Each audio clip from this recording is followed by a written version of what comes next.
Hello there, C Note here, and welcome back to Dopamine. I'm your host, Christian Rivera, and today I want to talk about using Myers-Briggs, your Myers-Briggs personality type. I will likely use INTP as the example, and combining that with the Enneagram centers of intelligence. So this is my way of doing the beginnings of some crossover stuff with INTPs or Myers-Briggs and the Enneagram, but I want to start with the 10,000 foot view because I want to get a sense of what's clicking with you, what questions you have from here, and we can then kind of tailor what's coming next based on some of those responses. Because I have kind of my vision of what I'd like to share, but it doesn't really mean anything if you're not interested in it, right? So this is a feeler. This is a way of putting things out there and seeing if this is interesting to you.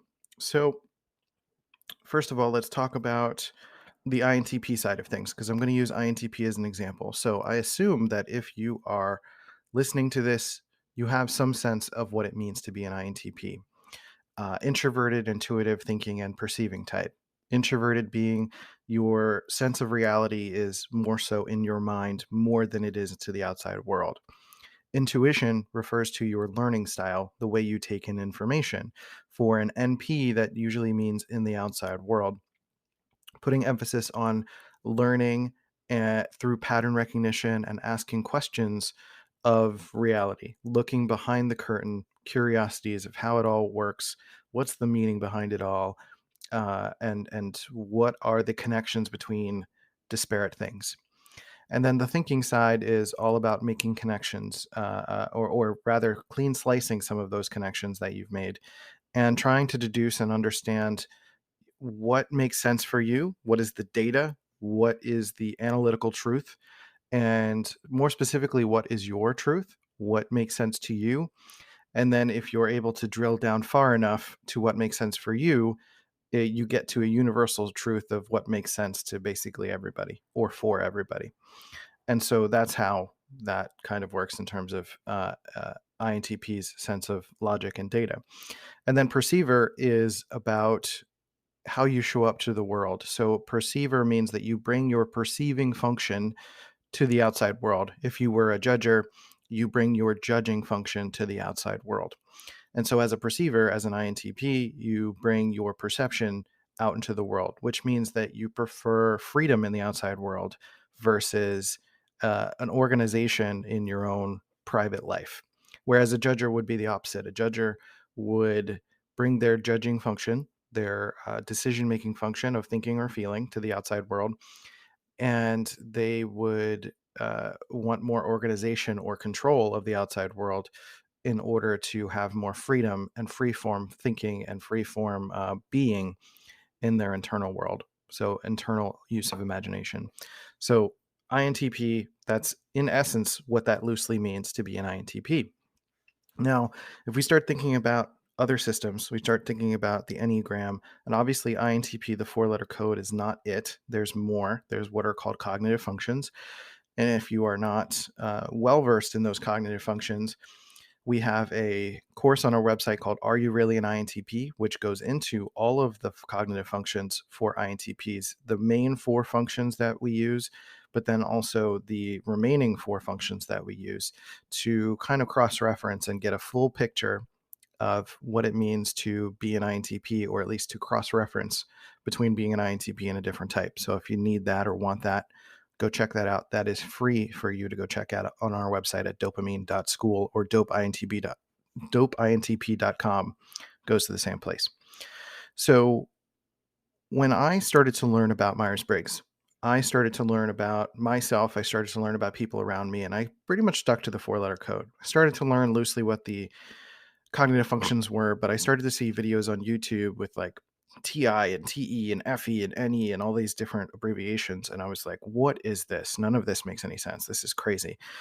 Um, and I slowly went into it. I started to learn about cognitive functions, and now I feel fluent in what cognitive functions are and all of that. And I took my time to make sure that I went deep into the system, to compare that to my experience, to compare that to my reality, to compare that to my relationships, my friendships, my past history. I took a long time to really gestate in this.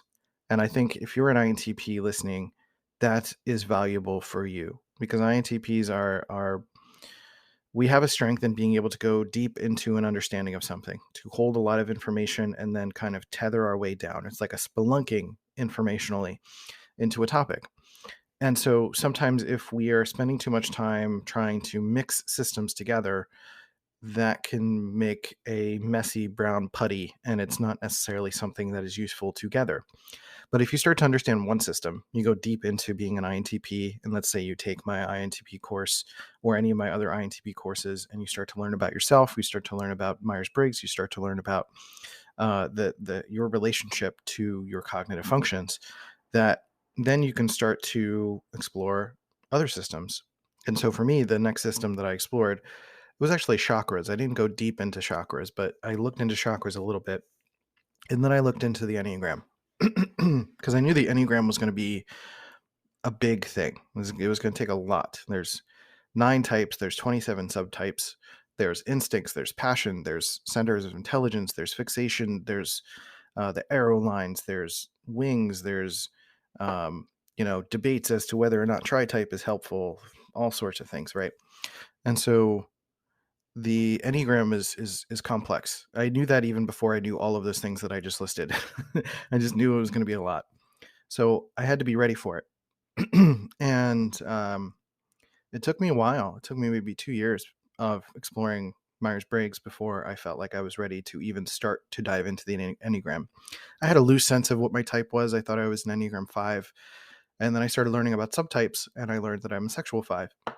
And so learning that I was a sexual 5 helped me to understand a little bit why, like, okay, so I'm an emotional person as an INTP. I'm not necessarily trying to avoid emotions.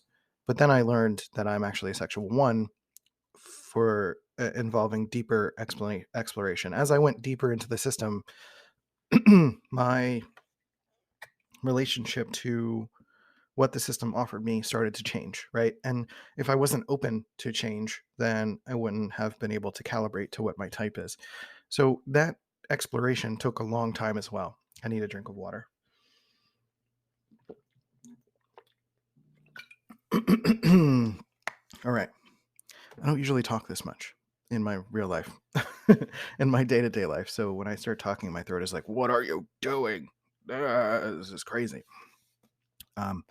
So I'm going to pull it back, because one of the first things that I think was really helpful to learn about the Enneagram was what are called the centers of intelligence, which are basically grouping the 9 types into 3 sections. Now, the Enneagram has a lot of rule of 3 type of stuff. There's 3 arrow lines. There's 3 like wings. There's 2 wings in your main type, so that's 3. There's the centers of intelligence. There's all sorts of rules of 3 involving the Enneagram. So one of those rules of 3 are the centers of intelligence.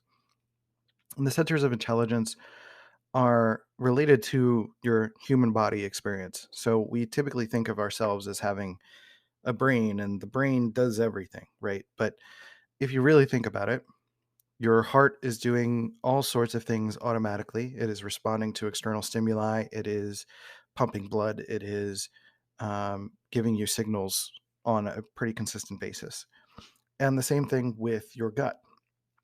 Your gut is processing food. You have gut reactions. You have instinctual reactions. And you also have a nervous system, right? It's not just your brain. Your brain is connected through your entire body's nervous system and your gut as well.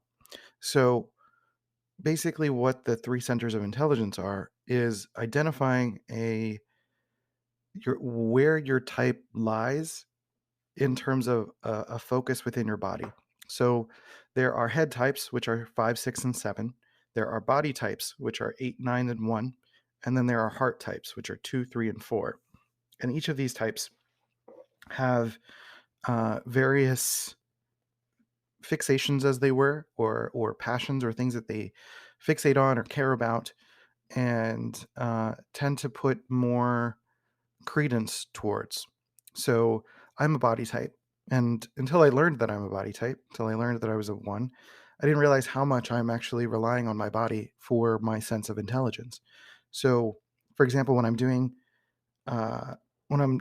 design work, I'm relying on instinctual knowing, and I'm not necessarily in the typical INTP way ruminating on thoughts. I'm not typical in that sense that I'm kind of making myself more confused on purpose. Like, I don't like being confused. I don't like feeling that.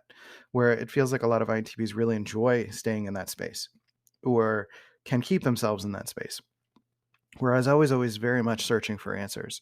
I very much wanted answers to things. I would do it in the INTP way. I would do a lot of research. I need to fully understand something, but I would very much do it in a way where I'm looking for an answer, and I will typically stick with that answer. And I will not second guess it unless there's like very good information that comes in and changes my mind, right? And even then, I'm not actively searching for something to change my mind. Whereas, a five, for example, Enneagram fives are head types, and a head type may spend more time in mental fantasies or mental rumination or research or basically trying to think about things in order to avoid or distance themselves from emotional experiences. That's for fives specifically. And so you can see how this creates interesting connections when you start to connect the INTP side of yourself or myself to the Enneagram.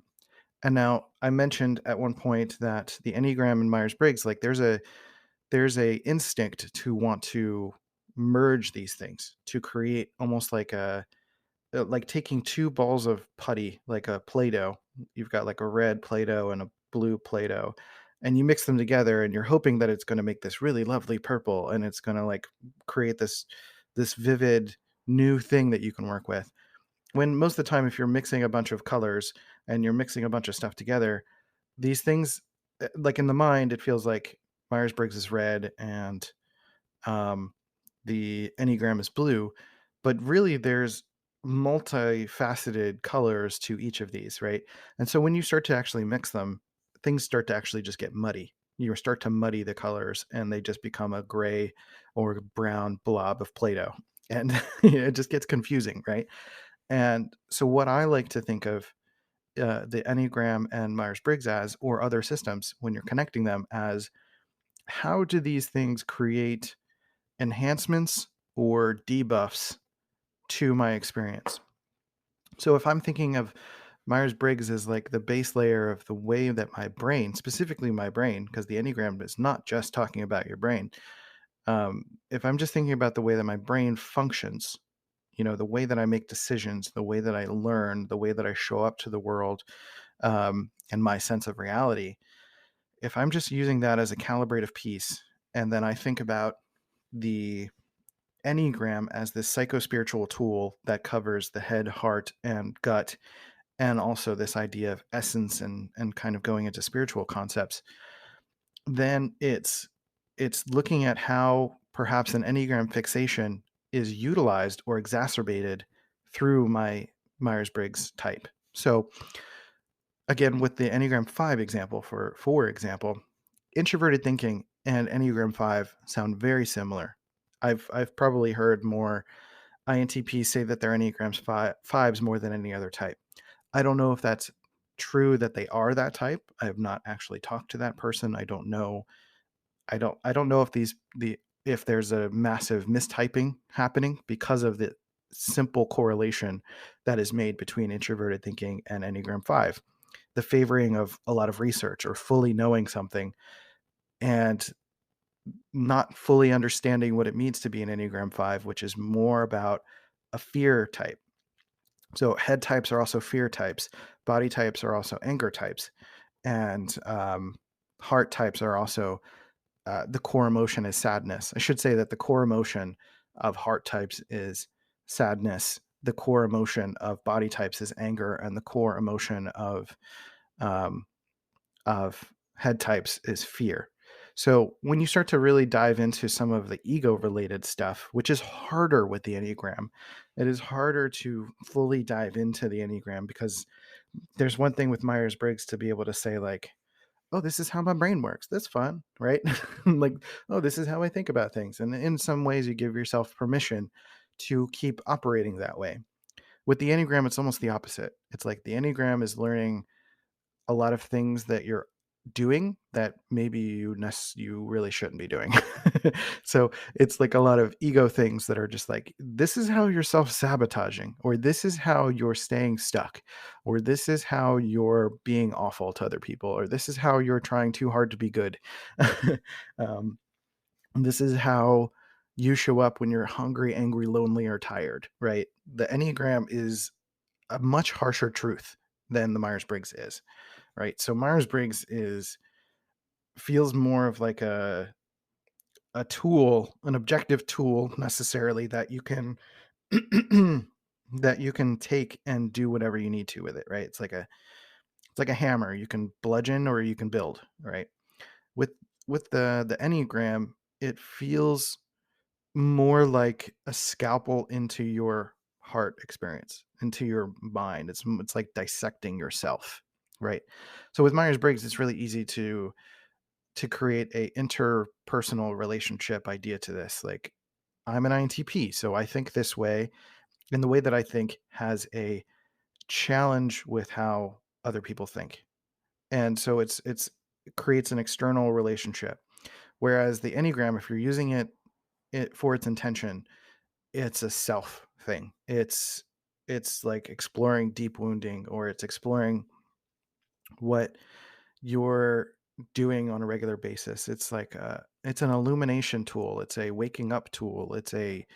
Um, it's a way of understanding all of the, obviously, like, some good things. There's plenty of good things, but it's an acceptance tool, right? Because these are not things that you're necessarily going to change about yourself fully, but you can change your relationship to them. Your type is not going to change. Um, but you can start to have a relationship with seeing it. It's like casting a light on a shadow part of yourself and really like awakening some of those shadow elements. So for me, when I started to learn about being an Enneagram 1, like, that was the thing. When I started thinking I was a 5, I was like, cool. And like I was like fine with it. Like, it made sense, right? Um because of that introverted thinking connection. I was like, yeah, I care about information, I care about data, I care about research, I care about uh you know diving into things, and I have an imagination. I can think of all sorts of crazy stuff. So it's really easy to make that INTP Enneagram 5 assignment, right? But when I started to work on the Enneagram starter kits for Personality Hacker, which are available on their website, personalityhacker.com/Enneagram, which I worked on, by the way. And as I was editing those, I was going through Enneagram 1, and it hit me like a ton of bricks. Basically, all of the judgments I'd made on other people, all of the explanations of myself that I've given of being like kind of brash or harsh, or um, having a kind of an edge to me, just kind of came to light. All of my judgments of other people suddenly crashed on top of me. It was like opening a closet of all the stuff I tucked away. And suddenly I'm like, oh, I was actually talking about myself. I was judging myself. I was judging them because these are things that I care about, or things that I wish that I could be and that I'm not. And I was judging myself for that. And because I didn't want to take that in, I deflected it, right? As a sexual one. The sexual subtypes, which I'll do another episode on subtypes. That's going to be a whole other thing. Um, is like a deflection tactic, right? Instead of absorbing the judgment and taking in that judgment for myself. But there still is a relationship to judgment. I'm avoiding judgment. And being a sexual one, deflection is my way of avoiding judgment, right? Just as I was mentioning with fives, is like fives are trying to avoid, um, fives are trying to avoid emotional experiences. And so I haven't really talked about heart types yet. Heart types are uh, typically trying to uh, manage some relationship to sadness. So twos are having this ambivalent relationship with sadness. Usually, there's a sense of importance for a two that is sometimes deflecting sadness, and then sometimes utilizes sadness depending on the context.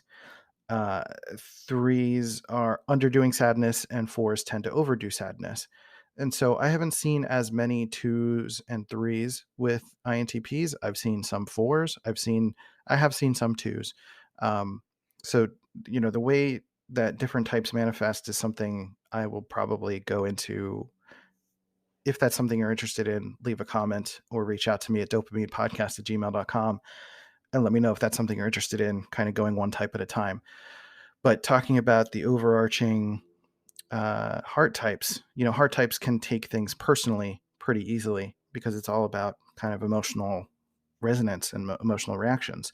And that might counteract the feeling of what it might be like to be an INTP. It's like, but I'm an INTP. Like, I'm kind of cold and rational. What do you mean I'm a heart type? And that's going to get into the specifics there of getting into what each type is doing.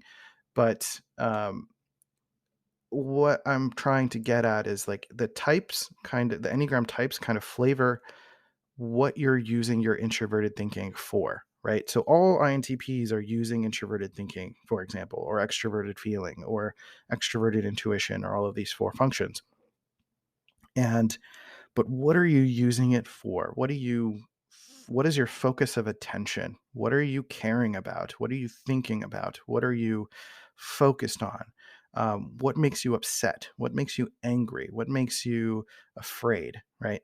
And so it gets complicated because once you get into all the types, there's a lot of nuance. But at this base level of thinking about head, heart, and body type, it's thinking about, um, is there a fear you're trying to avoid or counter for? So an Enneagram 6 may think of themselves as someone that's just like prepared. Like, I'm always thinking about what's going to possibly happen and I'm prepared for it, right? I'm preparing for the worst case scenario. I'm preparing for the zombie apocalypse. Like, I'm just thinking about what's going to happen, right? I have a contingency plan for if a ghost shows up in my house. Like, I'm just joking about that, but it could be thinking about what's the next things that are going to happen around you, and being fixated on those things and putting actions into place to prevent bad things from happening, and sometimes creating bad things because you're fixated on bad things. Not bad things, but like problems to occur, or things that could go wrong. And so the 6 is like the center of the fear type, like the passions. I'll go into passions if we want to cover that and go into more depth. We can totally do that. And also let me know if this is something you want like an in-depth full course on, because that's something I could totally do related to INTPs and the Enneagram. Um, all of that stuff. So again, comments below, but I'll do whatever you request. Not blindly, but I'll take your suggestions is what I'm saying. So I'm trying to find a way to bring this home, and because all I want you to think about now is the 3 centers of intelligence, right? And the centers of intelligence again are the the the center of intelligence that you tend to favor. So 5, 6, and 7 tends to favor the head. 5s with information, 6s with kind of the external world and what could go wrong, and 7s with underdoing fear and trying to go towards, it's almost like a fear of a lack of abundance. It's a fear of scarcity in a strange way. And so 7s are always looking for more. I want more options. I want more possibilities, etc. And then you've got the body types, which are more of the gut oriented types, more instinctual based. And 8s overdo anger. They like do everything at full force, tend to not necessarily be combative or do conflict on purpose, but they can and they will, and could be very abrasive, sometimes cursing up a storm, depending on the intensity of the type or depending on the subtype as well, and their personal life experience. 9s tend to underdo anger and prefer to avoid conflict, and almost have a fear of their own anger, but is more about an anger related to wanting to keep the peace, right? It's like the anger will show up if someone is messing up the vibe. Like, everything's going well. Why are you screwing this up? And then 1s are going to be trying to avoid judgment and trying to, their main passion is anger. So when I was talking about learning about my type as a 1, I suddenly was aware of the anger in my body. Suddenly I was like, I came online and I just went like flame on, like Johnny Blaze. Not Johnny Blaze. What am I thinking? Johnny Storm. Johnny Blaze, Johnny Storm. Same idea, kind of. Fire all over the body, in the belly, and just like there's just this rage about everything. And for me, it's about avoiding judgment, and that fear of judgment is a way of managing that judgment. Rather, is a way of feeling like I can continue to get my needs met. And then twos, threes, and fours. Twos are a little bit more about a sense of self-importance, often categorized as like a helper, but it's a little bit more about um, confirming a sense of importance, because they're a little bit afraid to go into their internal experience and look at what's there. Threes are shapeshifters. They tend to morph into whatever is successful in the situation. So I imagine a lot of INTP threes are not really listening to this because you're busy doing things. They're really good at reading the room. They're really good at reading others' emotional experiences and being able to satisfy the emotional needs of those around them. Even if you're an INTP that has inferior extroverted feeling, there is going to be a talent that gets buffed with that Enneagram 3, right? And that's kind of what I was trying to get to, but I'll do the 4 real quick. So Enneagram 4 is going to overdo sadness as a means of trying to get their needs met, as like, if I'm just showing more that I'm tortured, or that I'm suffering, or that I'm dealing with pain all of the time, or that I'm a unique individual, that I'm expressive, that I will get my needs met. And that there's a sense of the passion is envy, and that passion shows up as a means of trying to individuate themselves. Like all the heart types want to be understood, like fully understood, like seen is usually the word that I hear heart types using. I would like to be seen, like witnessed, fully experienced as an emotional human being.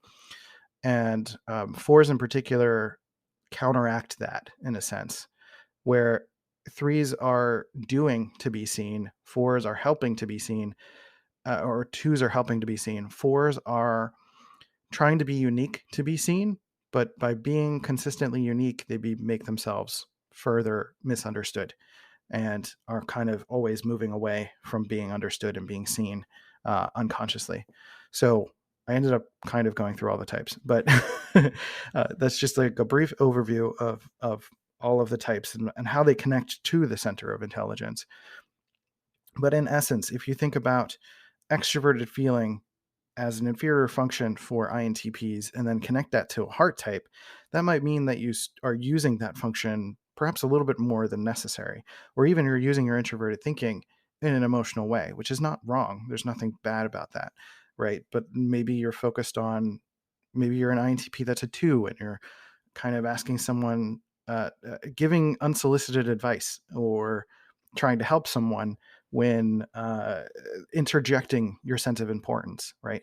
And that's kind of what all the Enneagram types do, is like we're interjecting a sense of importance to feel a sense of value, to feel like we can get our needs met. And it kind of defines the social part of being a human being, right? It's like, how are we interjecting our social importance into the world? And so you can see how this is exclusive from being an INTP. You can be an INTP Enneagram 2. You can be an Enneagram 3 or 4, right? You can be a heart type as an INTP. You can be a head type, and you can be a body type. You can be any type as an INTP.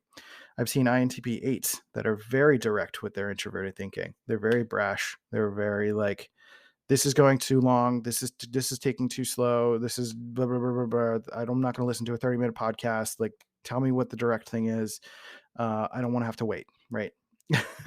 And it sounds kind of extroverted thinking-ish, but it's more of an impatience. It's more of the passion of lust for an Enneagram 8, right? And I'm hitting the 30-minute mark, so I'm just going to take a quick break, and then I'll resume in a second. All right, welcome back. There's a 30-minute limit on Anchor, and I'm recording directly through the website, so that's why I had to take a quick break. But catch my breath and think about what I'm talking about. So let's go through the passions real quick so I can understand what the passions, you can understand what the passions are and how they relate to being an INTP, right? I want to make that connection for you and how an INTP may show up, or what I've seen at least. So I talked about eight. Eight, the passion for eight is lust. And well, actually, what is a passion? I should probably talk about what a passion is first. A passion is an emotional fixation for each Enneagram type. So it's the kind of the emotion that you get carried away with, in a sense, right? The thing that kind of drives you. It's like I mentioned hungry, angry, lonely, or tired. And it's like when you're feeling one of those things, typically, lonely could also include bored, because if you're not enjoying your own company and you're bored, then that's like a connection to loneliness. So hungry, angry, lonely, or tired. Hungry, angry, lonely, or tired. Words. That typically shows like kind of the emotional outburst that we're having. It doesn't necessarily have to be an outburst, but it's creates a little bit of a fixation. It's like the attitude that comes out in us, right? It's like what takes over us emotionally. And so for eights, that passion is lust. And lust is not necessarily about sexual things. It's just about directness. It's about immediacy. It's like I and power and aggression and assertiveness. Not necessarily aggression, but assertiveness. It's like the strong survive and the weak die. And if you're going to see the world in that way, as the world is divided into those two things, you're going to take the strong route. And so there's an emphasis on strong. There's an emphasis on wanting to get things immediately. And so things like when you think about hungry, angry, lonely, or tired, there's a lot of avoidance of even those things, right? So there's immediate, sometimes can be like overeating. Sometimes that can be expressing your anger so regularly that you don't stop to feel your anger. You're just being that. Um, there's an impatience because you don't want to spend a lot of time with yourself and dealing with the vulnerabilities of your inner world, or vulnerabilities of uh, having to be patient. There's an immediate like, okay, this is taking too long. I need to move on and do other things, right? I need to keep doing things. Not doing things in the Enneagram 3 way, but just uh, uh, it's an avoidance of vulnerability, essentially. And then tired is kind of the same thing. It's like my 6-year-old is an 8, and he is, when he's tired, he's like, I'm not tired. Just like, and he starts fighting me and he gets aggressive. And I'm like, okay, man, whatever you need to do. And then he'll eventually get there. So that's kind of funny. The 9, the passion is sloth. Sloth is a going to sleep to oneself for 9s. That means not necessarily. So I actually, sorry, with the 8, I mentioned how the 8s show up as an INTP. I think an example of an 8 as an INTP is B'Elanna Torres in Star Trek Voyager. It's a very specific character reference, but she is she uses an introverted thinking style of understanding like engineering and the way that she works on the team. But she's very direct, very brash, very assertive, and she has that sort of introverted thinking Enneagram 8 sort of vibe. So that's an example there. I might not have an example for all of them. I will do my best.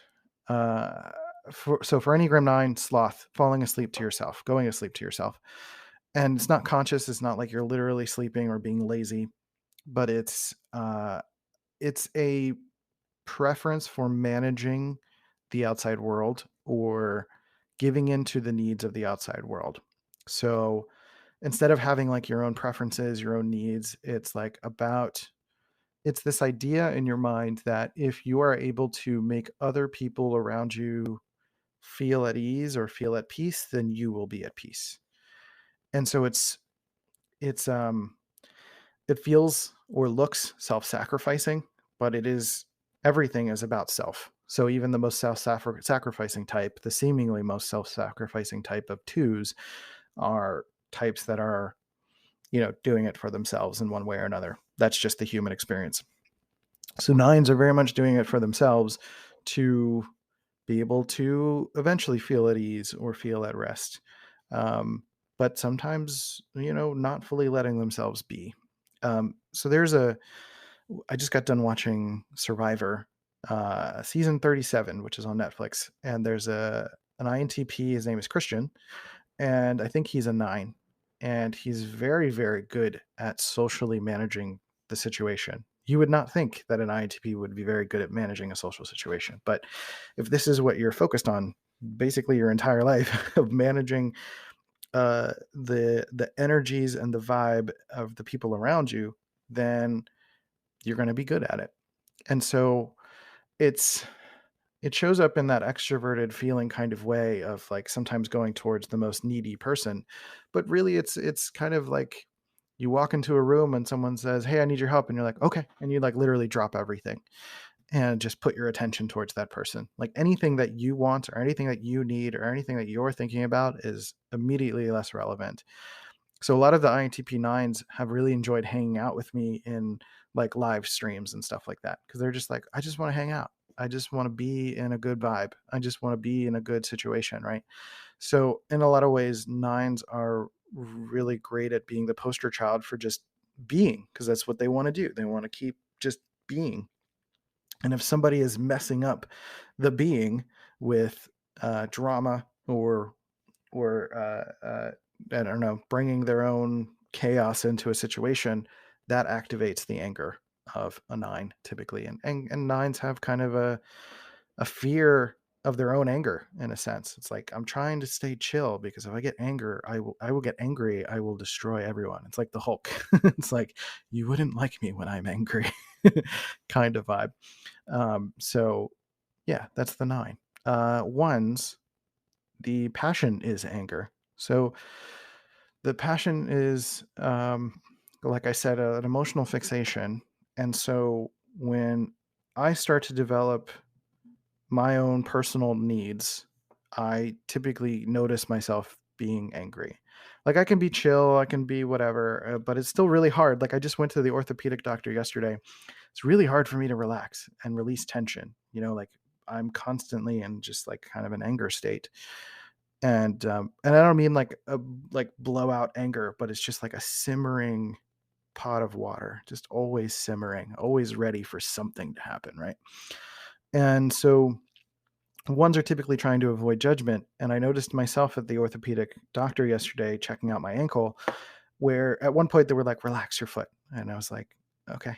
And then they were like, "Relax your foot." I'm like, "I did." And I'm like, "I don't know how to relax. I'm sorry. I'm not very good at that." And I'm like trying to think of how could I be a good patient right now? And so there's this relationship to good or bad. I'm because of that simmering pot of anger, it's either you're a good person and you're fine and there's nothing I need to fix with you, or or you fit into the realm of bad and you need to be fixed. And so ones have this hubris of thinking that the world's not good enough and I need to fix it. But in reality, we're taking on suffering that doesn't belong to us. And so for a one, as the ones who are INTPs, like every Enneagram type also has like a type of advice that they give that uh, to me comes out as like just advice, quote unquote, just like for ones, it's like just be disciplined, right? Or like for eights, it might be just like just do the thing. Or for nines, it's like just chill out, you know, some version of just right. And so for ones, it's like the INTPs that show up in my comments typically are the ones that are like, you just got to do this. You just got to be disciplined. You just got to be a good person, which is, they're not overtly saying you have to be a good person, but they're saying you have to do this and this and this to be the best person, to be perfect. And so there's this relationship to perfection. There's this relationship to being a perfect person that a one is trying to get towards. And an INTP will use their introverted thinking and introverted sensing typically to be disciplined, to get into rituals, to get into routines, to get a high paying job or a good paying job. There's the same thing. I don't know why I said that two different ways. Um, but there's ultimately a self-criticism that fuels that. Those are typically more of the self-preservation ones. And again, subtypes become a whole thing. I'm a sexual one, so I don't have as much of a relationship with perfection as I am developing now a little bit, but I am judging others to avoid judging myself. So as a sexual one, so it's all related to judgment. The core theme is judgment, but it's like a scalding anger. I think wrath is the equivalent vice. Uh, and so it's this wrath. It's like if you do the wrong thing, you're going to incur my wrath, you know. And wrath being judgment, if because I'm constantly fearing judgment, it's because I'm constantly judging others or judging myself. And so INTPs, again, who show up in my comments are the ones that are typically very disciplined. They're usually in good shape. Again, they have uh, a good job or a good family or home situation. But there's a stoicism to it. There's a like an unhealthy level of stoicism, and there's an aggressiveness. And sometimes they'll come into my comments and tell me, and I apologize if you feel judged by me saying this. I'm not trying to judge you. I'm just pointing out what I noticed. That they will come into my comments and almost reinterpret what I've said so that they get the credit for knowing the thing that I was talking about. So it's like reiterating what I'm saying in order to be the one that is the smarter person, you know. And so uh, I realize that I get triggered by my own fellow ones, so I apologize if this does sound like I'm judging you. I am not. I'm doing my best not to, at least. But I'm really talking about myself because I do that all the time too. And so this hyper discipline, just be disciplined, is very much a one's relationship to anger. All right, so let's move this along a little bit. Twos, the passion is, why am I forgetting what the passion is for two? I got to look it up because I'm forgetting. Enneagram, Enneagram 2, passion. And it is, what is it? Why am I forgetting it? Oh, my brain. Oh, I got this. Oh, this beautiful list here. Great. Awesome. 9types.co. I don't know if the blog's any good, but this is like, there's a graphic here that's very useful. And so the for each passion, by the way, there's an equivalent virtue. And I'm not getting into that in this podcast, but if that's something you want me to cover, let me know. So one's were anger. Two is pride. Pride is, so typically twos are seen as like the helper type. They're the ones that are trying to um, always meet people's needs. And so I've seen INTPs who are twos, they'll typically offer me help. They'll say that like they'll notice that maybe there's a quality deficiency or something in my videos, and they'll DM me and say like, "Hey man," and I've had multiple INTP2s do this. "Hey man, I would love to be able to help you in your podcast, and I'd love to be able to have a conversation about it, and or your YouTube channel, and I'd love to be able to give you advice." And I'll direct them to my email or something like that. But because they're a heart type, they want to connect. They want to connect with me. And I admittedly have a little bit of a challenge with twos in general, not because of anything twos are doing, but because of my past with twos. My ex-wife is a two and my dad's a two, and there's just some history there. And so there is a desire to connect and to interject and to be useful to, so the pride creates a sense of importance. Sometimes there's a bossiness, sometimes um, there's just a desire to be the fixer. And so in an INTP sense, using introverted thinking usually means I want to help you solve your problems. I want to help you to, be better at what you're doing. Or I've noticed a pattern in something and I would like to teach you something. And so there is this almost insatiable desire to just get into someone's presence and to feel and confirm a self sense of importance, right? And so by being the helper, it's like I am needing to interject into people's problems and to be the savior of their problems, of their lives, in order to confirm that I am as important as I think I am. Because behind every superiority complex is an inferiority complex, and vice versa. And so for the twos, the sort of projected superiority complex is actually about an inferiority complex. Like there's a fear that I'm nothing. There's a fear that I'm not actually as important as I think I am. So I need to continue to help someone to affirm that for myself. And so an INTP, you can tell how that's an intensely emotional thing. And so when an INTP has come to me and I've unfortunately rejected, and I was not, it was not an overt rejection. It was just diverting them, because I get I get a lot of requests for my attention, and I'm very much protecting my time and energy. That's just what I do. And there's when the two is denied the ability to help me, or I just divert them to sending an email, which to them would be cold and impersonal, it's taken personally. And I've been called out. Like I've had one of the twos go into my comments and start talking crap about me and saying like I've got a big ego and I don't want to blah blah blah. And all I said was, you can leave me stuff in my email. Or um, they'll keep checking in and being like, "Are we cool? Are you okay? Like, it could be better." It's like trying to affirm a sense of importance. Like they need to hear from me that they're important, and I just can't always do that. And so that's just been my experience with a few INTP twos.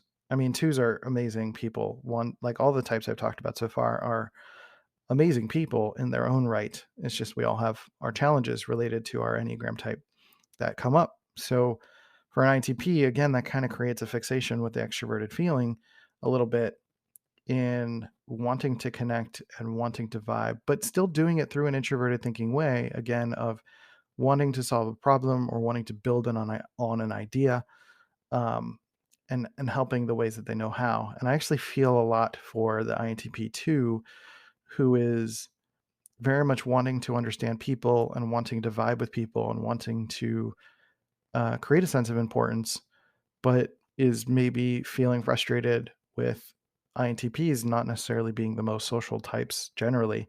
And so there's a conflict there, right? So I mentioned how some types can feel um, like their Enneagram type like bolsters who they are. The the INTP2 can sometimes detract from who they feel they are. And so it can sometimes feel like I'm an INTP and create frustration, because you're a two and you're just like doubly frustrated that you're not necessarily naturally people oriented, if that makes sense. Like if you're an ENFJ two, there's maybe a little bit of an easier time navigating the social waters. Um, there's that same series. There's the same Survivor episode. Season rather, season 37 had Angelina. She's a two, I believe, and she's an ENFJ two, and she just had a little bit of an easier time navigating. It became obvious towards the end that she was self-sacrificing for the sake of herself, but it was a little bit more effortless than maybe an INTP doing that. It might be there's an eagerness sometimes with it too that can, for an INTP, seem a little bit unnatural, I guess I could say. And please course correct me if there's anything you feel is not right, but this is not a personal judgment. Also, so threes, I have had the least experience with INTP threes, but I actually just met one. I suspect I've just met one. I haven't confirmed it with him, but I was at Profiler training with Personality Hacker, and I believe there was a social three there who is an INTP. Very talkative guy, very attractive man, very lovely person, and but also a very emotional person, right? And so he's unlocking his sadness. A lot of threes will get into action and will generally succeed for the sense of go towards success to avoid sadness. That if I can, um, the other side of sadness is wanting deep connection, right? Like being understood. I mentioned that before, and so being understood and seen is um, very much in line with threes doing whatever it takes to be seen. And so very much in the fours way of trying to be seen by being individual and therefore actually making themselves harder to see. Threes actually just completely make themselves not seen for who they are as a person. Like they create what is seen.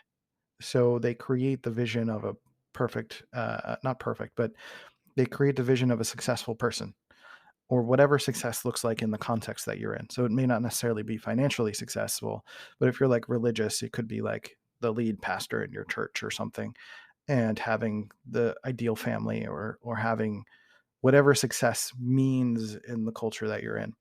And so the passion for threes is self-deceit.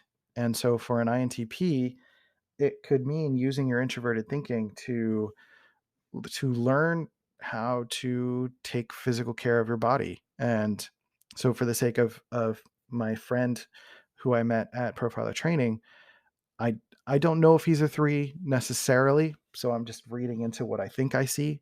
I know that you do listen to this podcast, so if you're listening and you have some thoughts on that, please share. Um, and I hope it's okay that I'm using you as an example. But it's like if you're into the fitness world, for example, and you can use your introverted thinking to learn everything there is to know about being in the fitness world, and then going down the data path of learning all of the data points of what it would take for you to be successful. And so, where to contrast that with like maybe an Enneagram 5, who will learn a lot about, maybe you'll learn a lot about nutrition or learn a lot about working out. It may not necessarily mean that you will work out. It just means that you understand how to do it or understand the information. Whereas Enneagram 3 is going to take the information and do something with it. So they're doing, creating success for themselves in the introverted thinking way.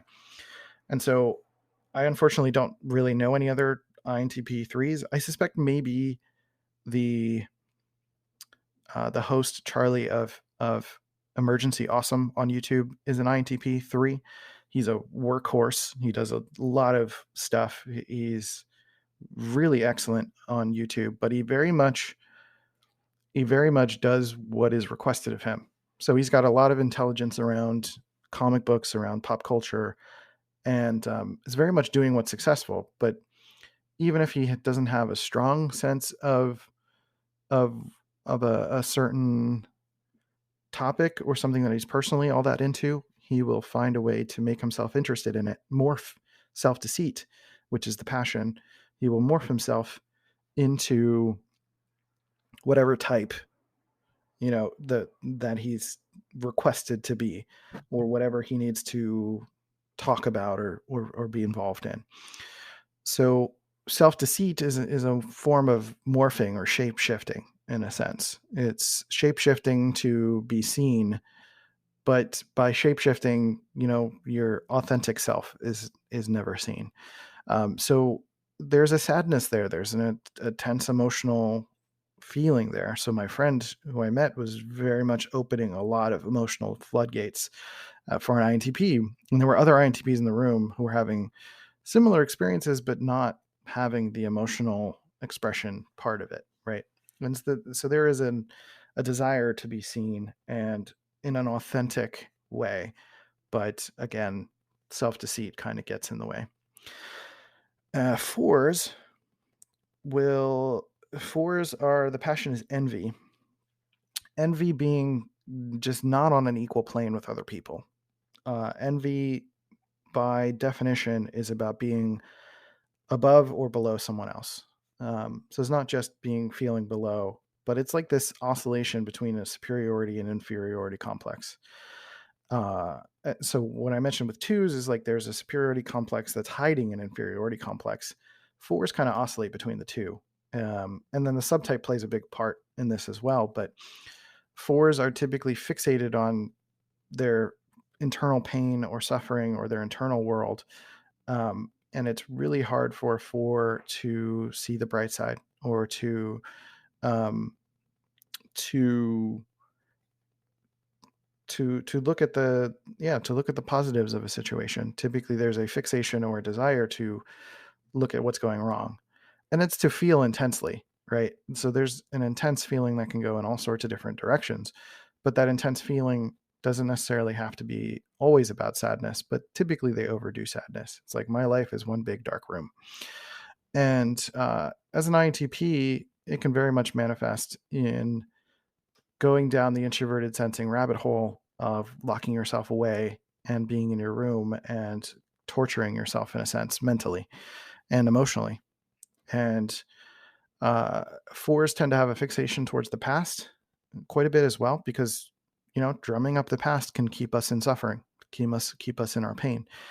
And just like all the other types, keeping us in our pain is a way of getting our needs met. It's like the social 4 in particular can be a type that will express their pain more often, sadness in music, or every time you talk to them, and you say, how are you doing? They're like, I'm not doing too well, or, and then like they have a list of things that are going wrong. And not necessarily consciously. Again, it may not necessarily be something that is, that they realize that they're doing. Like, all of these are things that we may not realize that we're doing. There's a ton of blind spots around these things, which, again, the Enneagram starter kits are really, really amazing for illuminating some of these blind spots and kind of slowly taking you through this journey. Whereas I'm just kind of vomiting of the mouth right now about all of this. So 4's envy can be, again, about being seen and understood. It can create that frustration of wanting to be, because of that suffering and pain and that individual experience. There is a desire to be seen as an individual, to be seen in general, but the tactic is to be seen as an individual. The tactic is that if I express my full internal world, all of the pain, all of the sadness, all of the suffering, all of the emotional wounding, all of the traumas, etc., that I will be seen and I will be understood and I will be appreciated. And the 4's experience is complex. It's more complex than that, but tends to fixate on the suffering. It can be intense emotional experiences in any kind of way, but it's, in a lot of ways, tackling surface level emotions or different emotions, picking different emotions to avoid the real emotion that needs to be felt. Because when you feel the real emotion that you need to feel, for anybody, for any type, then you can process it and you can work through it. But similar to 5s, ruminating on thoughts and playing with a concept and not living the concept, or not doing the project. Like, if you do the project, then you let go of the thoughts and you've got to move on. But with 5s, there's a scarcity. And if you let go of the thoughts, then it's like, where am I going to get other thoughts?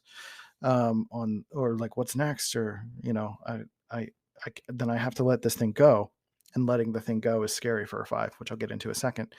But for 4s, letting go of the emotion is scary, right? Letting go, because like, if I hold on to how I feel, then I can keep feeling this when there's a real feeling I need to feel and process. It's like the strategy that a 4 uses to avoid feeling what they need to feel.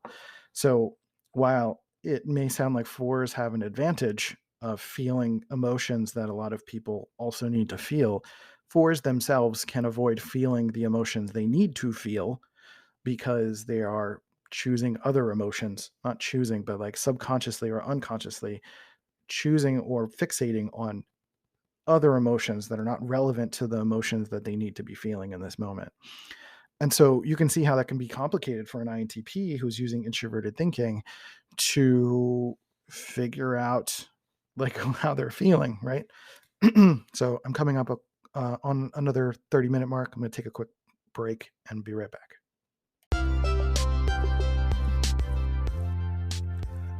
So I'm going to be real with you for a second. If you like podcasts, you'll probably like audiobooks. And chances are you already do that. And that's something I do too. Listening to audiobooks is a convenient, wonderful way to listen to books and collect all that wonderful information while you're doing other things, washing the dishes, going for a run, laying in bed, in the shower. I don't know where you do things. Maybe you're rolling in mud. I don't know. But you can listen to audiobooks at any old place. And especially with this episode related to the Enneagram, there's plenty of Enneagram audiobooks from particularly Beatrice Chestnut, who I've gotten a lot of my information from. You can go to audibletrial.com/dopamine, DOPEAMINE, and sign up to get your audiobooks, and that helps support the channel as well. So go do the thing, and then let's get back to the show.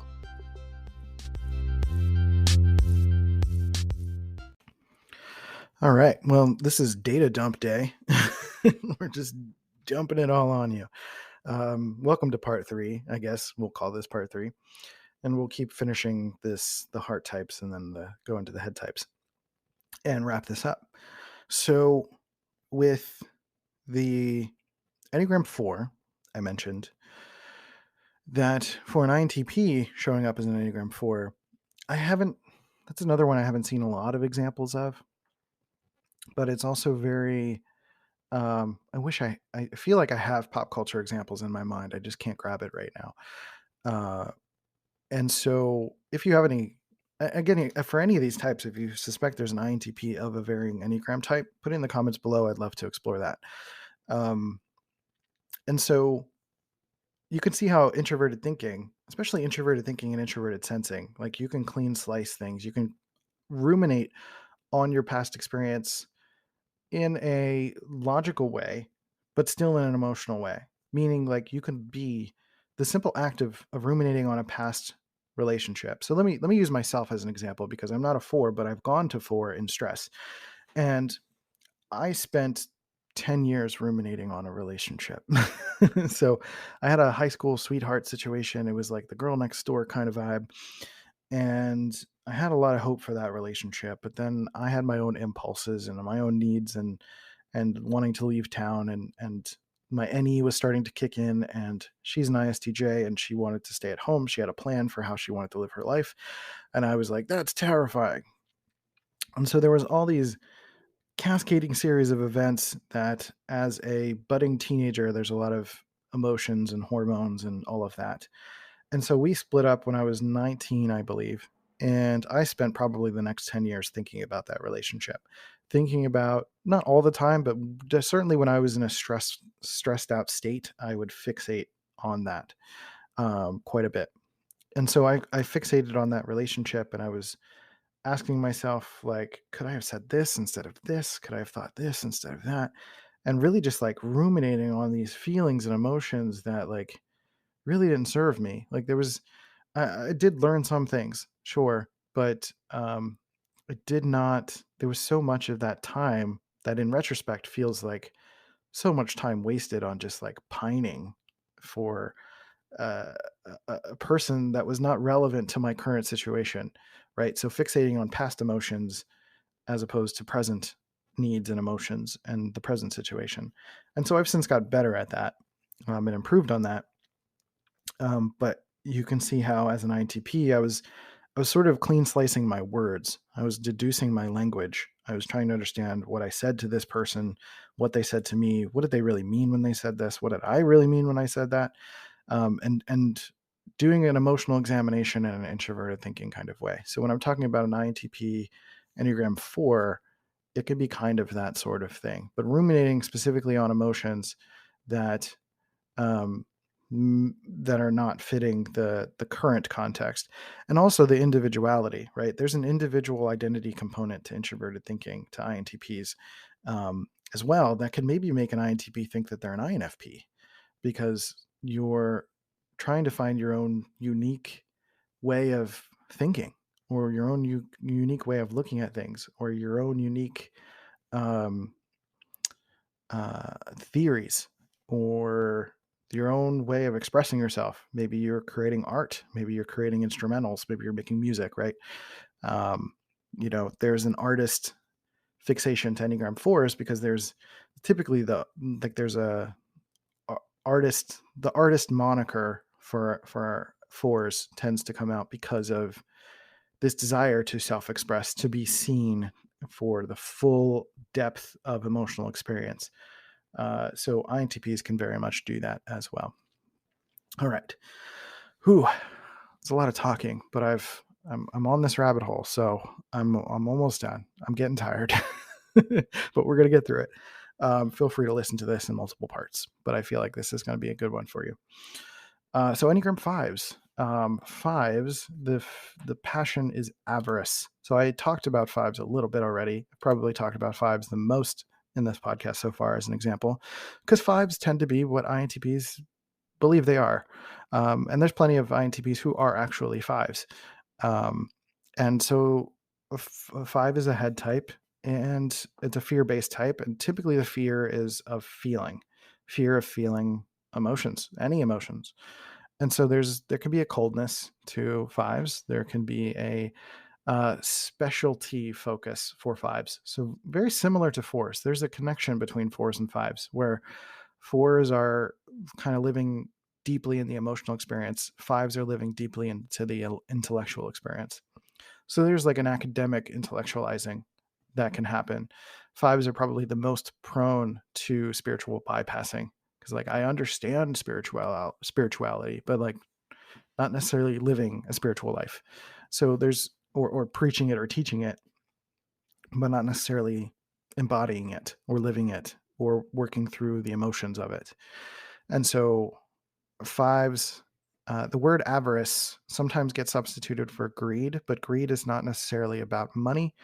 It's a hoarding or more of a scarcity mindset. It's a fear of, it's not like a fear of overwhelm in the same way that an 8 is, but it's a fear of emotional overwhelm. It's a fear of, because you're trying to understand basically everything that you experience, that if there's too much to experience, if there's too much going on, then there's too much to process, and you might not have enough time to process it all.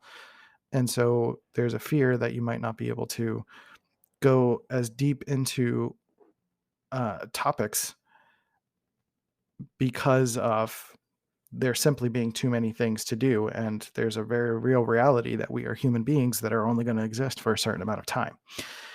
And so there is also the emotional side of the experience. Like fives, if I'm going to be blunt, and this may be upsetting, and please don't take this the wrong way, but fives are very emotional. And because inherently trying to avoid emotions is a very emotional experience. It's just kind of how that works. There's an intense emotional desire to avoid emotions, and so that may not feel that way, and that's okay. It can be really hard to know that or experience that. Like, and I have so much sympathy and empathy for that. I understand, like, emotions are hard, especially when I get into my extroverted feeling space. I'm like, this is awful, get it off of me. It feels like a symbiote on me. And I think fives feel that all the time. Like, I feel that when I'm in my extroverted feeling, but I think fives are constantly fighting against emotions. Like, don't bring that shit in here. you know, like I'm trying to focus on something. I'm trying to learn something. I'm trying to understand. But being a head type, there's like a fantasy element to it, right? So head types there's a future pacing element to head types. Because there's a mental imagination idea. Sadhguru talks about we mainly suffer two things in our lives, and that is our fantastic sense of memory and a fantastic sense of imagination. And so where fours are like the poster child for over mining memory to pull out all of the past negative bits, the head types will kind of, because of fear, that kind of play into the anxiety. Anxiety is trying to predict the future that you can't see yet. And so there can be this perpetual anxiety for all of the head types in some way, shape, or form, because there's a future orientation. There's not a presence to it. So there may be, I get a lot of comments from INTPs who are likely fives, who are struggling with putting things into action because there's an unconscious desire to not put the thing in action, because once you put the thing in action, you put it into the world, it's no longer in your head, right? If you create something that you've completely conceptualized and fleshed out and are now putting it into a project and creating it, and it's now in the world, you may not necessarily have to keep thinking about it anymore. It's done. It's out there. You don't have to think about that. What the fear is for a five is that if I do the thing, there won't be more of the thing, more of this thing, right? But there's also a desire for more.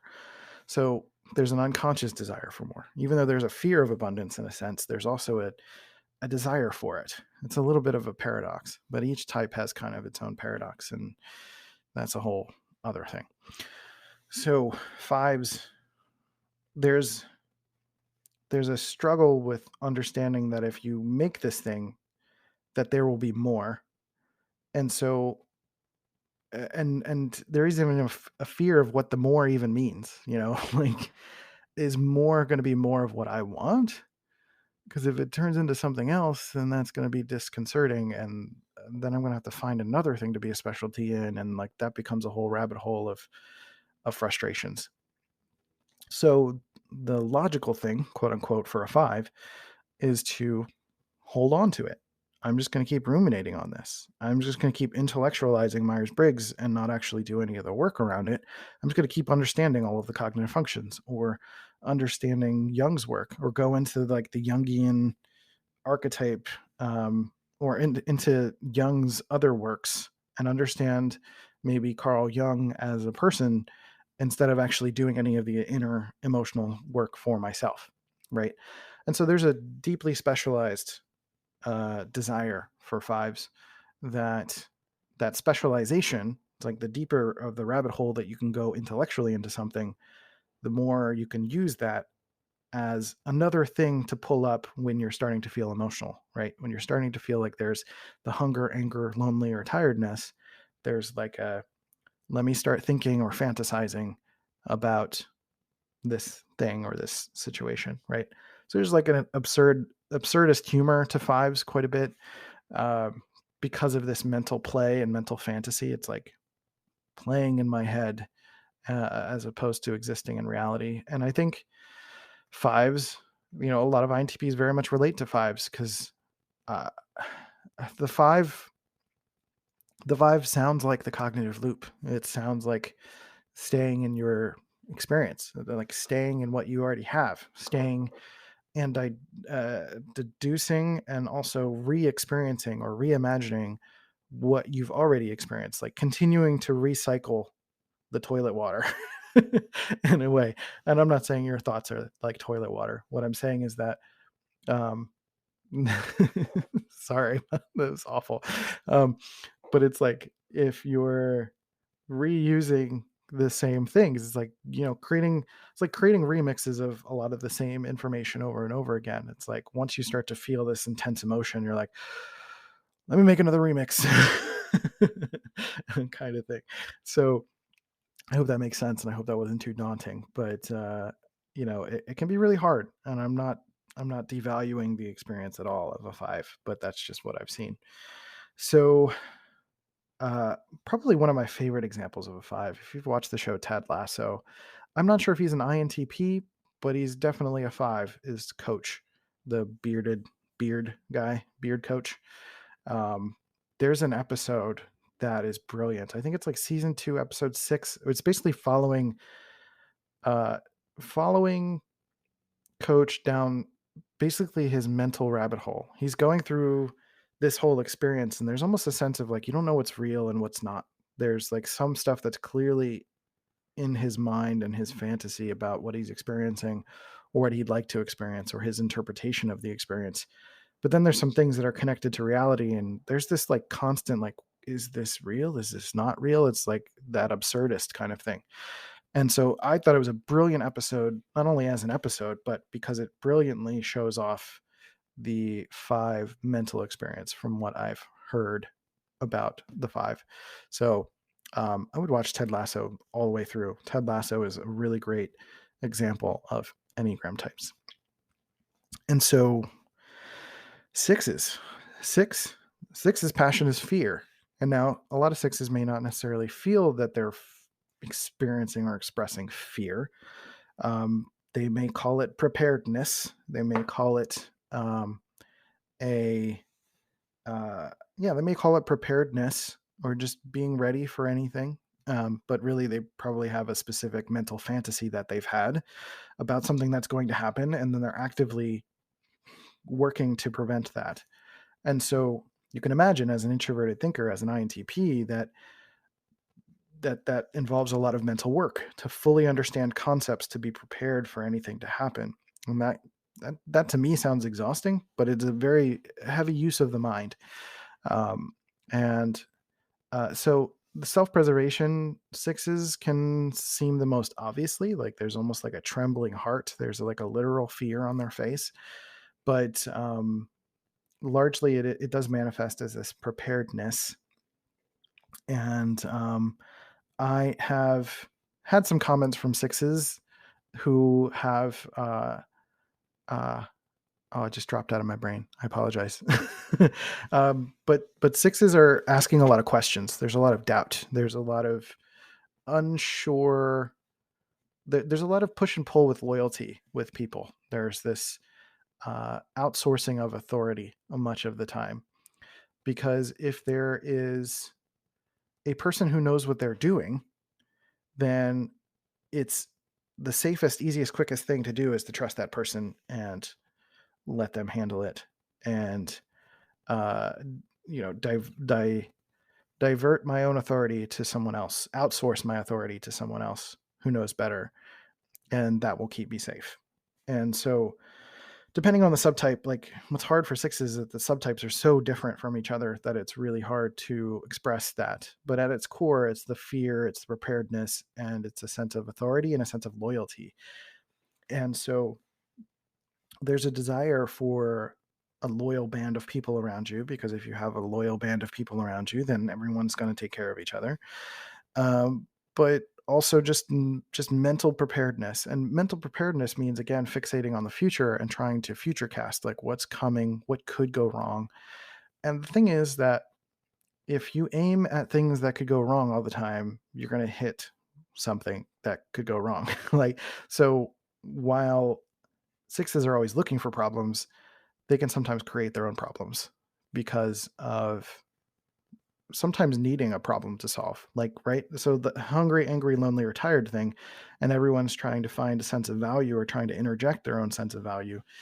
There is sometimes a desire to create problems to feel useful. And so sometimes a six can do that. And so you can imagine how this can manifest in an introverted thinking way, again, of like thinking of all of the possibilities that can go wrong, or even hijacking your extroverted intuition and seeing the patterns in the outside world of all the things that could go wrong, in almost like a Final Destination kind of way. I don't know if that movie series is relevant to anyone listening, but Final Destination is both an example of introverted intuition gone wrong for SPs, but also sixes kind of fantasizing about all of the things that can go wrong. And that's kind of what it is. It's a fantasy. It's fantasizing. It's a mental escape from whatever the current situation is, because that's all what we're doing. All of us, heart, head, anger, body, etc., is an avoidance of the present moment in some way, shape, or form. And so the sixth tactic is typically fantasizing or thinking about what can go wrong, right? So I can also personally afford to understand sixes better. And now that I think about it, I don't really have an example of a six in my mind, a six, an INTP six in my mind that I can think of. But if you have one, I would love to hear it in the comments. And so sevens are the passion is gluttony. And the gluttony is interesting in that it is it is a gluttony. It's not just about food. It's like an overindulgence, over planning, having too many options, and always having something fun in mind or something fun to do. And I think the I think the villain of a seven is boredom. Uh, Boredom, as I mentioned, has a relationship to loneliness, and loneliness can feel very uncomfortable if you don't like your own company. So if you can't find ways to entertain yourself or to really enjoy your own experience, then that's going to be very uncomfortable. And so the sevens are typically trying to avoid pain, and sometimes they're avoiding fear. And so there is a fear of scarcity. It's kind of like the opposite of fives. Fives fear abundance, sevens fear scarcity, fear not having enough of something. And so it's like this paradox, this reverse of like having a fear of not having enough of something, um, because there is this very real reality that there is a finite experience that we do have. um, there's only so much we can experience because we're only going to live for so long. And so there's an anxiety that comes up around that. It's like waking up in the morning and it's like, okay, what are all the fun things I'm going to do today? And being very imaginative, being very good at brainstorming, very good at um, having all sorts of fun things on the docket, and developing a lot of skills, or just have taste testing all sorts of things. My 9-year-old is an ESTJ 7, and she's like, I want to try swimming. I want to try piano. I want to try the saxophone. I want to try basketball. Like, she's just like, every little while she'll taste test something and she's like, okay, I get the gist of it, and let's do something else. And so it can be very hard to keep the attention, um, of a seven, or the seven to keep their attention on something for very long, because they're, again, the opposite of a five in a sense. A five will be specialized and go deep into something. A seven will skip along the surface. They'll just get a taste test. They just want to sample everything. They want a buffet and just like a scoop of everything, right? I want to try all the flavors. I want to taste test all of the things. And what really stuck out to me, and while I haven't talked about the mental fixations of sevens, the mental fixation for a seven is planning. And so this planning uh, shows up in gluttony, and the gluttony of having more things to experience all the time. So my 9-year-old, even though she's an ESTJ, she'll activate her extroverted intuition a little bit, and she'll also just get wacky. She'll just get absolutely like, when she's bored, she'll start to bug everyone else to keep her entertained. And I'm like, everyone's happy, leave them alone. And she's like, but I'm not happy. And I'm like, you're never happy. um, it's just it's a funny interchange that we have. But always seeking some sort of mental stimulation. And that's really the thing. That's what makes the seven a head type, is that it's mental satisfaction, a sugar high, right? A rush, adrenaline. My 9-year-old, even though she's a self-preservation seven, she's like slowly getting into like horror things. And she's like, I like this scary thing. It's scary. I don't like it. But it's like, there's like an exhilaration mentally. And she's like, I really hate it. And I love it. And I hate it. And I love it. And she's just like she's got a great energy, and sevens are very much, can be fun to be around, but it is pretty relentless. Like, when you spend more than just a little bit of time, if you get like little samplings of a seven, it's like really great. But then if you're with a seven all the time, you're like, okay, calm down, stop. It's just constant. And for an INTP, that might be a little bit different, in that it won't be as extroverted and quote unquote zany, but there's a creativity that unlocks for an INTP who's a seven, um, and may struggle with specialty, and especially as an INTP, who generally, INTPs can have a stress around being reliable or being consistent with that introverted sensing.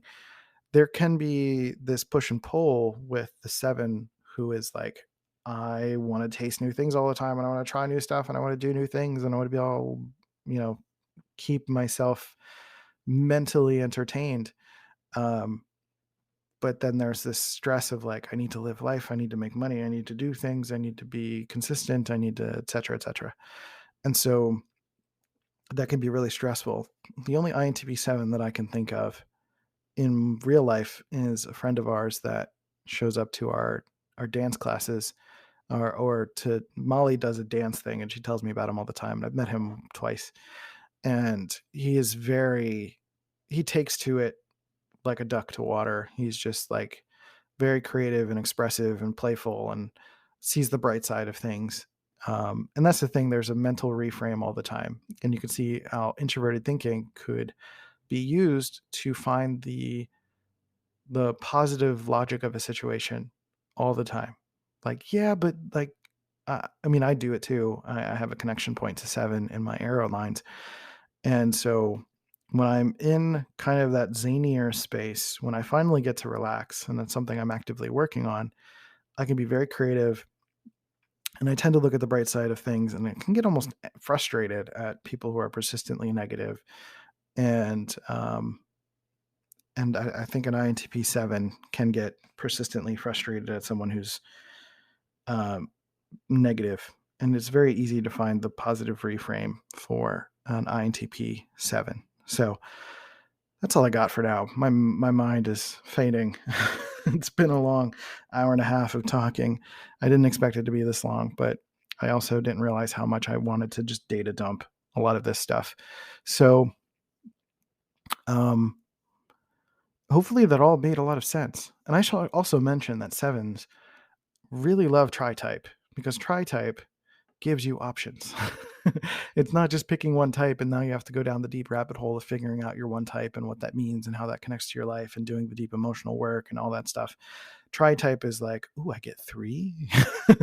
um, so that's like a little bit of a caveat, is like, and tri-type is helpful if you're trying to diagnose. Tri-type is, can, if you take a test and it says like, okay, I'm maybe a 5, a 6, or a 9, and it's like, okay, now you have 3 things to investigate.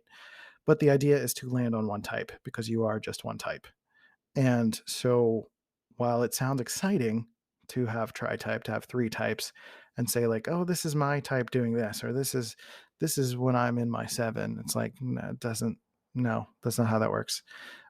Going into your Enneagram type is a lifetime of work, and it takes a lot to really dive into the emotional experience of what it means to be that Enneagram type and relate it to your life. And especially as an INTP, to, add these buffs of what it means to be an INTP plus your Enneagram type, not mesh them together and try to make patterns of like, oh, this and this is this, but that I'm an INTP who is a 1, and therefore I have a fixation on judgment and fearing judgment. And that means that hijacks some of my thought process in terms of preparing for a situation where I will be perceived as perfect. And I'm using all of my introverted thinking to plan to look good, or say the right things, or rehearse the way I'm going to say something, an introverted thinking and extroverted feeling kind of thing. Right. So all I'm saying is that you're going to use the tools of your Myers-Briggs type in service of the Enneagram ego fixation or focus of attention. And so I think it's interesting to think of how one leads to the other, or how one supports the other, and how um, often when your Enneagram type flares up, there's the hungry, angry, lonely, or tired thing that's coming up. And if you're feeling like you're out of control, or you're just like doing the cliche Enneagram type thing, the remedy may be that you're hungry, angry, lonely, or tired. So I am tired, and I feel my mind getting resentful that I've been doing this for too long, and I need to get some food, and I don't want to do this anymore right now. So um, I appreciate you for listening. This is a long episode.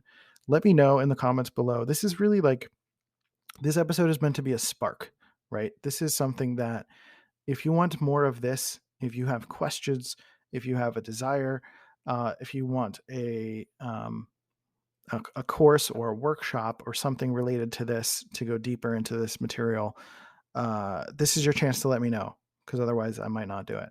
So give me a little bit of a prompt and all of that stuff. So go to our website. You can go to dopamine.school and go to dopeintp.com. They both go to the same place.